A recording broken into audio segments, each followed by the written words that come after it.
Assalamualaikum warahmatullahi wabarakatuh. Kami dari kelompok 7 akan menjelaskan materi tentang analisis yang meliputi yang pertama yaitu pengertian analisis, yang kedua macam-macam analisis, yang ketiga proses analisis, dan yang keempat manfaat dan tujuan analisis.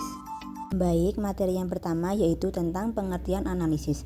Analisis merupakan aktivitas yang memuat sejumlah kegiatan seperti mengurai, membedakan, memilah sesuatu untuk digolongkan dan dikelompokkan kembali menurut kriteria tertentu, kemudian dicari kaitannya dan ditafsirkan maknanya.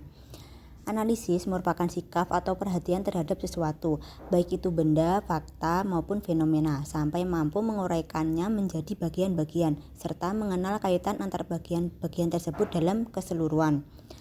Analisis dapat juga diartikan sebagai kemampuan memecahkan atau menguraikan suatu materi atau mencari informasi menjadi komponen-komponen yang lebih kecil sehingga lebih mudah dipahami. Analisis adalah suatu usaha untuk mengurai suatu masalah atau fokus kajian menjadi bagian-bagian sehingga susunan atau tatanan bentuk sesuatu yang diurai ini tampak dengan jelas. Kegiatan analisis ini merupakan pekerjaan yang sulit dan memerlukan kerja keras. Karena apa? Karena tidak ada cara tertentu yang dapat diikuti untuk mengadakan analisis, sehingga setiap peneliti harus mencari sendiri metode yang dirasa cocok dalam melakukan penelitiannya. Jadi dapat disimpulkan bahwa analisis merupakan penguraian suatu pokok secara sistematis dalam menentukan bagian, hubungan antar bagian, serta hubungannya secara menyeluruh untuk memperoleh pengertian dan pemahaman yang tepat. Materi yang berikutnya adalah tentang macam-macam analisis. Di sini macam-macam analisis dalam manajemen strategik ada 3. Yang pertama, analisis SWOT. Yang kedua, matriks posisi strategi dan evaluasi tindakan atau SPACE. Yang ketiga, matriks Boston Consulting Group atau BCG. Apa sih yang dimaksud dengan ketiga analisis tersebut? Nah, dalam video kali ini kita akan membahas satu persatu tentang apa yang dimaksud dari ketiga analisis tersebut. Yang pertama, analisis SWOT. Analisis SWOT itu apa? Jadi, analisis SWOT itu terdiri dari empat jenis strategi, yaitu yang pertama strategi SO atau kekuatan peluang, yang kedua strategi WO kelemahan peluang, yang ketiga strategi ST atau kekuatan ancaman, dan strategi WT atau kelemahan ancaman. Yang pertama kita akan membahas SO, strategi kekuatan peluang. Jadi strategi SO ini memanfaatkan kekuatan internal perusahaan untuk menarik keuntungan dari peluang eksternal. Semua manajer menginginkan organisasi yang mereka pimpin berada dalam posisi di mana kekuatan internal dapat digunakan untuk mengambil keuntungan dari berbagai tren dan kejadian eksternal. Jika sebuah perusahaan memiliki kelemahan besar, maka perusahaan akan berjuang untuk mengatasinya dan mengubahnya menjadi kekuatan. Ketika organisasi dihadapkan pada ancaman yang besar, maka perusahaan akan berusaha menghindarinya untuk berkonsentrasi pada peluang. Yang kedua, strategi WO atau kelemahan peluang. Nah, strategi WO ini bertujuan untuk memperbaiki kelemahan internal dengan cara mengambil keuntungan dari peluang eksternal. Terkadang peluang-peluang besar muncul, tetapi perusahaan memiliki kelemahan internal yang menghalanginya memanfaatkan peluang tersebut.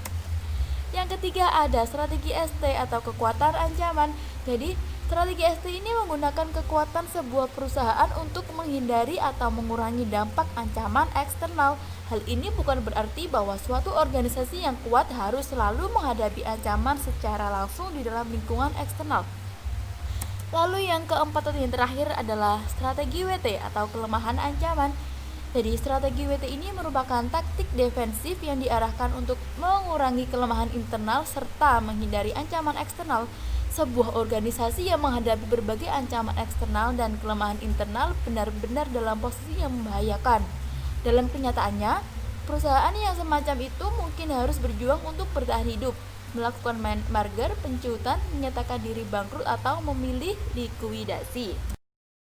Lalu analisis yang kedua yaitu matriks posisi strategi dan evaluasi tindakan atau SPACE. Nah, analisis SPACE ini juga terdiri dari 4 variabel input atau dimensi yang digunakan. Apa saja? yaitu yang pertama kekuatan finansial, kekuatan industri, keunggulan bersaing, kestabilan lingkungan. Yang pertama, kekuatan finansial atau KF.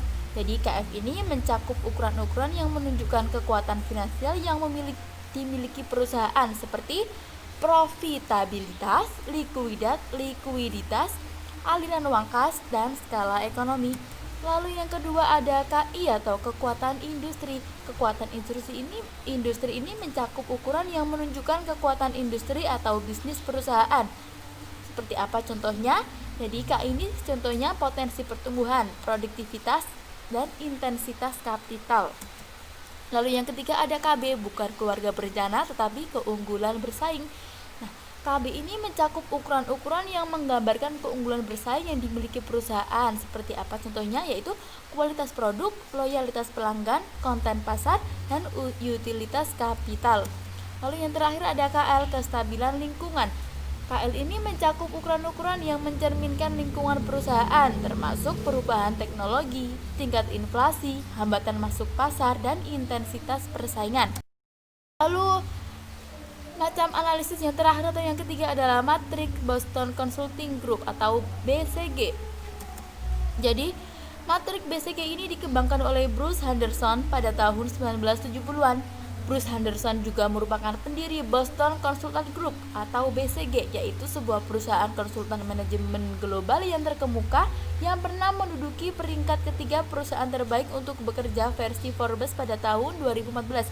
Jadi sudah dapat diketahui ya, BCG itu awal mula namanya dari penciptanya yaitu Boston Consulting Group. Lalu matriks BCG atau BCG Matrix adalah alat analisis bisnis yang digunakan untuk membantu perusahaan dalam mempertimbangkan peluang pertumbuhan dengan perencanaan strategis jangka panjang dan meninjau portofolio produk perusahaan tersebut agar dapat mengambil keputusan untuk berinvestasi, mengembangkan atau menghentikan produknya. Dan matriks BCG ini juga membantu perusahaan dalam menentukan pengalokasian sumber daya dan sebagai alat analisis dalam pemasaran merek, manajemen produk, manajemen strategis, dan analisis portofolio. Perkenalkan, nama saya Alvira Elsa Melisa. Di sini saya akan menjelaskan tentang proses analisis. Cara yang pertama yaitu bisa dengan memahami secara detail informasi. Maksudnya di sini yaitu memahami seluruh informasi yang terdapat pada suatu kasus. Menganalisis situasi untuk mengetahui situasi apa yang sedang terjadi dan memutuskan tindakan apa yang harus segera dilakukan. Kemudian selanjutnya yaitu melakukan analisis secara numerik. Metode numerik merupakan suatu teknik atau cara untuk menganalisis dan menyelesaikan masalah di bidang rekayasa dengan menggunakan operasi perhitungan matematik.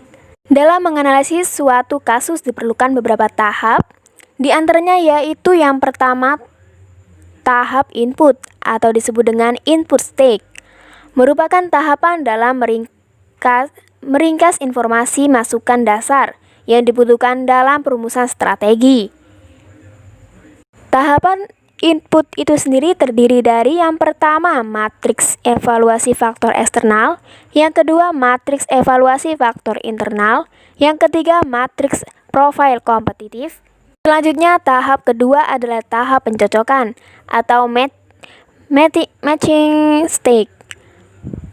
Tahapan-tahapan dari matching stage ini bergantung pada informasi yang diperoleh dari tahap input untuk memadukan peluang dan ancaman eksternal dengan kekuatan dan kelemahan internal.